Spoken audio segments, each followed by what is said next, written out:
इथं आपण तेल तापत ठेवले. इथं आळूच्या वड्या केल्यात. एका पानाचा मी रोल करून घेतलाय.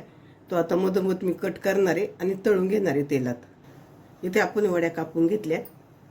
तेलात टाकूया आणि तळून घेऊ. तुम्हाला तळून नसून आवडत तर तशा टाकल्या तरी चालेल, पण तळल्यानंतर छान लागतात. आपल्या वड्या तळून झाल्यात. गॅस बंद करते आणि वड्या काढून घेऊया आपण. इथं आपल्या वड्या तयार आहेत. आपण ज्या तेलात वड्या तळ्यात तेच तेल घेतले.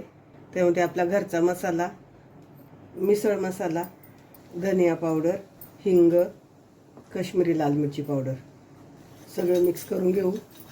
आपल्याला एक छान परतून घ्यायचे सगळं. अगदी सोपी रेसिपी आहे. कुठच्याही प्रकारचं वाटण वगैरे काय लागत नाही, तरी पण चवीला छान होती. आता इथे मी मिसळ मसाला वापरलाय. तुम्ही चिकन मसाला वापरू शकता. आणि तुमच्याकडे चिकन मसाला पण नसेल तर तुम्ही किचन किंग मसाला वापरला तरी चालेल. आपला मसाला छान परतून झालाय. त्यामध्ये ओतणारे आपण पाणी पुन्हा एकदा मिक्स करूया. चवीनुसार मीठ टाकून घेऊ आणि पाण्याला उकळी येईपर्यंत वाट बघू. इथं आपण भाजलेलं बेसन पीठ घेतलंय. पाण्यामध्ये मिक्स करणार आहे मी. इथं आपल्या रस्स्याला उकळी आली आहे. त्यामध्ये बेसन पिठाचं पाणी टाकूया. तुम्हाला किती घट्ट पाहिजे त्यानुसार तुम्ही बेसन पीठ घ्या आणि आता हे शिजवून घेऊ आपण. इथं आपल्या रश्श्याला उकळी आली आहे छान.